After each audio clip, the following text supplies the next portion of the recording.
storytelling can change people's minds. However, the means by which we do it should be constrained by ethical principles. We do not want to teach with data that is questionable or that was obtained unethically.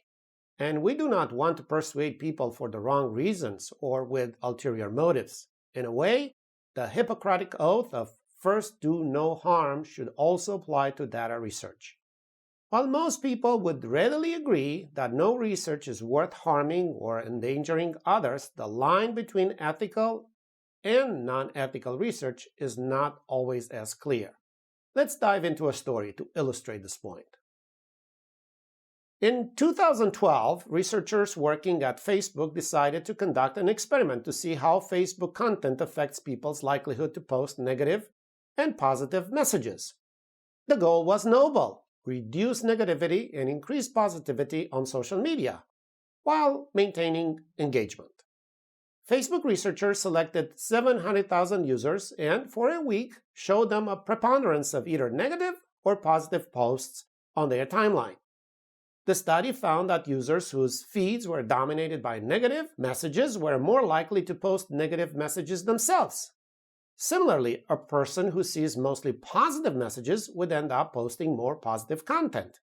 At the same time, the effect of what the researchers called emotional contagion was small but significant. While the week's worth of messages only led users to post similar tone messages in addition 0.1% of the time, in terms of actual magnitude, that 0.1% corresponds to hundreds of thousands of Facebook posts per day. The study was vetted by an ethics board at Facebook, and the findings were published by a team of academics and Facebook employees in a reputable journal. Up to this point, everything checks out. However, not all that is bureaucratically vetted is equally ethical. In this case, there were problems. The most important was that the experiment was conducted without the knowledge of the individuals. Some might think this is a non-issue. Doesn't Facebook change the policy that determines how information is shown on your wall all the time? Don't you agree when you join Facebook that some of your data will be used for research? The answers to these questions depend on how you look at the problem ethically, not legally. While legally, Facebook can indeed do whatever it wants with their product and use the data for research, targeting some people in a specific way to change or not their minds about specific issues in a systematic way goes against the rules of ethical conduct of research. A common rule of all researchers, issued by the US federal government and followed by all US researchers, states that all human subject research should be done with the assent and to the benefit of the subjects involved in the research activity.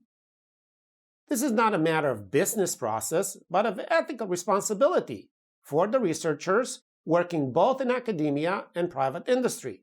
The ethical concern is not a mere theory. There are practical reasons why people should be explicitly informed about the fact that they were part of a research project.